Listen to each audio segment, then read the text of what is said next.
ariko izi saha wowe nubasha gusenga ugasenga Uwiteka ukamubwira ngo endi ngabo nto nini uhagurukire kuntabara Uwiteka araza akurwanirira Imana yacu iduhana umugisha kandi Uwiteka aturengere iyo ubashije gusenga ubasha kugwiza imbaraga kandi ukagira mwuka wera imirindi y'Uwiteka Imana ikakotsa igitutu maze nawe ukabasha gutinyuka Uwiteka aturengere kandi Uwiteka tuganze Uwiteka n'ibyishimo byacu nukuvuga ngo twahawe ubutware bwo kandagira inzoka na skoropiyo ariko tugendeye mu ijambo Ndizera yuko kandi ukomeje kugubwa neza muri rusange uyu munsi rero anifuje kubagezaho ijambo ry'Imana niryo jambo ry'Imana ryekagaruka n'umuvuga butumwa musanzwe mumenyereye aho ndetse agiye kongera kutugezaho ijambo ry'Imana nikaze kuri Gikundiro TV show murakoze Imana yacu iduhana umugisha kandi Kristo Yesu akuzwe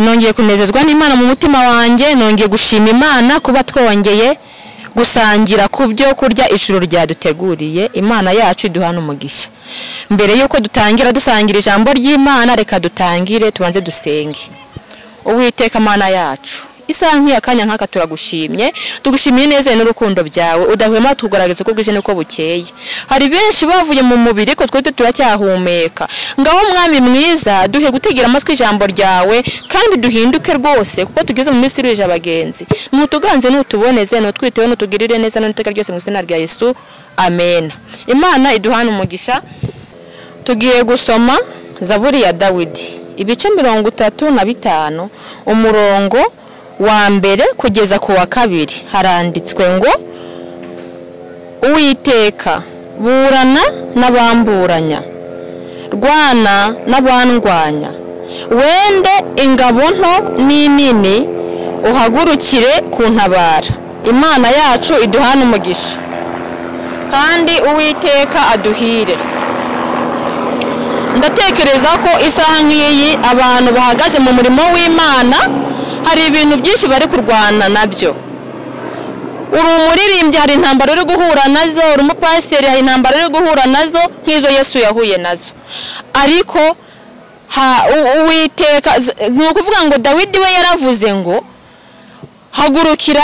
hagurukira kugira gute kundwanirira izi saha rero ndagira ngo nkubwire ngo nawe utabaza Uwiteka mu byo wahura nabyo mu makuba yawe utabaza Uwiteka Bibiliya ni igitabo cy'amateka y'ukuri ndagikunda ariko njya nkunda kukigarukaho uragera mu murimo w'Imana ugasanga hari ibintu byinshi byangiritse wasenga ukabona mu byo urimo urasenga ariko ukabonamo ibintu bimeze nk'ibinyabwoyo ukibaza ngese kubera iki ibingibi bimo biragaragara nk'ibyangiza umurimo w'Imana impamvu ni iyihe Uwiteka rero aturengere kandi Uwiteka duhire nukuvuga ngo izi saha nimba uri umudiyakoni nimba uri umupasiteri nimba uri muri komite njyanama basha gusenga Imana ndakunda kubivuga gusenga nicyo kintu cyatsindishirije Yesu gusenga nicyo cyatsindishirije Daniel gusenga nicyo cyatsindishirije Yosefu nukuvuga ngo abatubanjirije baranzwe n'ibigwi byo gusenga ndibuka Hana mukeba musonga yafashe igihe cyo gusenga Imana imuha umwana Hana yatabaye kubera gusenga izi saha rero aka kanya nawe urebe uko uhagaze mu byo uri gukora nimba hari ibiri kuguhiga nimba hari ibiri kukurwanya utabaza Uwiteka kuko ijambo biravuze ngo Uwiteka burana n'abamburanya rwana n'abandwanya nukuri izi saha ibasha gutabaza Imana muri byo guhura nabyo byose ndashaka kukubwira ngo isaha nk'iyakanya nk'aka ngaka iyo urimo urasenga ufite connection y'ijuru ibikurwanya biba byinshi nk'igihe Yesu yasoza amasengesho y'imisi 40 yamara kuyasoza Satani akamubwira ngo nimba uri umwana w'Imana fata ririya buye urihindura umugati nukuvuga ngo yaramutsindishije ngo handitswe ngo si ngombwa ko umuntu atungwa n'umutima gusa ahubwo umuntu atungwa n'amagambo ava mu kanwa k'Imana ndagira ngo nkubwire rero izi saha mu bibazo wahura nabyo ushobora ko warakoze mariage waremariye umugabo akubwira shushushe akubwira ko agukunda ariko wamara kugera mu rugo bigafata indi ntera tabaza Uwiteka umubwire ngo endi ngabo nini n'intoya uhagurukire kugira gute kuntabara nukuvuga ngo nutabaza Imana irabasha kukumva kandi iyo urimo urasenga nugusenga uratinyuka. Iyo usenze wizeye bijya bikingura ijuru. Nukuvuga ngo Imana yacu turengere kandi Uwiteka duhire izi saha n'aka kanya. Iyo ubashije gusenga uri ku rusinga rw'igihugu cy'ijuru, ubasha kugira ngo Imana igabe ingabo nto nini kugira ngo zikurwanirire. Uwiteka turengere kandi Uwiteka duhire. Nkuko rero batubanjirije batsindishirijwe no gusenga, natwe turasabwa kugira ngo dusenge mu byo duhura nabyo. Mu murimo hari n'ibihato, aho waba uhagaze hose ukorera Imana mu kuri no mu mwuka, hari ibyo urimo urahangana nabyo. Nukuvuga ngo ibyo urimo urahangana nabyo nibyo Nehemiya yarwanye nabyo, ibyo urimo urahangana nabyo Danieli yarwanye nabyo. Ariko bwira Uwiteka ngende ingabo ntoya nini uhagurukire kuntabara, kuko wowe ntabwo urwo rugamba uriho wabasha kwirwanirira. Urwo rugamba uriho nyoko uko yagusonga akagucira hasi no hejuru kugira ngo utabasha kuba wabyara muri uwo muryango wicayemo. Ariko izi saha wowe nubasha gusenga, ugasenga Uwiteka ukamubwira ngo endi ngabo nto nini uhagurukire kuntabara, Uwiteka araza akurwanirira. Imana yacu iduhana umugisha kandi Uwiteka aturengere. Iyo ubashije gusenga ubasha kugwiza imbaraga kandi ukagira mwuka wera. Imirindi y'Uwiteka Imana ikakotsa igitutu, maze nawe ukabasha gutinyuka. Uwiteka aturengere kandi Uwiteka tuganze. Uwiteka n'ibyishimo byacu, nukuvuga ngo twahawe ubutware bwo kandagira inzoka na sikoropiyo, ariko tugendeye mu ijambo. Imana yacu turengere kandi Uwiteka dutabare kandi Uwiteka duhire. Izi saha ushobora kuba uri muriga waravuganye n'Imana, Imana waravuganye nayo kizakurihirira amashuri, ariko hari ukuntu Danieli we yasenze ibisubizo biramanuka, ubuperesi burabifata. Niko wasenga so wanya akaba yaguhagurukira, akabasha kuba yavuga ngo uyu mwana wo kwa runaka ntago azigera yiga ngarangize. Wajya kwiga umutwe ukakurya, wajya kwiga ukabona mu masomo nta kigenda, ariko bwira Uwiteka ngende ingabo ntoya nini uhagurukire kuntabara, Uwiteka azakumva. Niko yatsindishirije Hana igihe mukeba yamusongaga amumereye nabi. Hana arangije ahabwa Samweli, ariko arangije yubahiriza isezerano, amutura Uwiteka bamuvugaga barahora. Imana rero igikura hurubwa mu gihe gikwiriye, ariko bitewe nuko wayitabaje, nuko wagize gute, nuko wabanye nayo, nuko wicishije bugufi. Hari umuhanzi yararirimbye ngo numvise amakuru yayo ngo ntugisome inzandiko wandikiwe na Pawulo. Imana yacu rero duhana umugisha, basha gusenga kandi ugendere no mu ijambo. Nugendere mu ijambo Uwiteka azagutsindishiriza. Nukuvuga ngo gusenga bisa no guhinga. Iyo urimo urahinga ukabona ahantu hari imyaka idasa neza, ushyiramo ifumbire. Gushyiramo ifumbire kwacu rero ni ugusenga. Gusenga bigereranywa n'umubyeyi utwite, kubera ko umwuka we ajya abasha kubyibuha kubera gusenga. Hanyuma wabasha kubona umwanzi wawe ugasenga ukamugiraho ububasha kugira ngo wabukugireho. Ni hahandi nyoko buko batagukeneye wasenga Imana ikamukoza isoni, nubwo yaroga ibyahe n'ibyahe Imana ikaguha umwana agashiduka uhetse. Uko nguko Imana iba yafashe ingabo ntoya nini ikakurwanirira. Imana yacu turengere kandi Uwiteka aduhire. Ndagira ngo batubanjirije bose bahuye n'ibibaro ariko baranzwe no gusenga. Ino minsi rero ibiduhigana byinshi, intambara ni nyinshi, amakuba ni menshi, ariko ngo hahirwa umuntu ufite Imana ya Yakobo, nibwo butabazi buzamurengera ageze mu makuba. Imana iriswe yakora kizisana yangu ufata Imana nk'iyawe ku giti cyawe. Iyo usenze wizeye bijya bikingura ijuru. Ahantu Imana iri hari urukingo rw'umuriro. Gusenga rero no gukomanga. Turakomanga ku manywa, tugakomanga n'injoro, tugakomanga iminsi yose kugira ngo tubone gutabarwa. Nukuvuga ngo umukristo wa nyawe rero rasabwa mwuka wera, kubera ko ngo amata y'umwuka wera niyo tunywa tujya ku rugamba. Ayo mata tunywa tujya ku rugamba ni ugusenga. Ngo turarwana tugatsinda. Ni hahandi biba byagushoboye ubona abana bagiye kuburara ariko ugasenga, Imana ikabuza inshuti yawe runaka ukabona araza kuzana ibyo kurya abana barariye. Ni hahandi uba wambaye ubusa ugasenga ukagira kwizera, ukagenda ukikopesha n'igitenge, ariko Imana igacinzira cya gitenge ukacyishyura. Ni Imana ibikwambitse, kubera ko ahamwe ukikopesheje hari n'abandi baba baragiye ariko bo bikanga. Ariko wowe kuko ijuru ryakugiriye ikizere, cya gitenge bakabasha kugikopa warangiza ukishyura. Ni hahandi ufite ipantaro imwe mu minsi yatambutse za 2 mu mwaka wa za 2 abakozi b'Imana bamwe na bamwe baburaga ibyo kwambara ku buryo umuntu w'umunyamasengesho yambaraga ipantaro imwe ariko iyo pantaro akayifura ninjoro bwata kongera akayambara kandi abo nabo bakoreye Imana.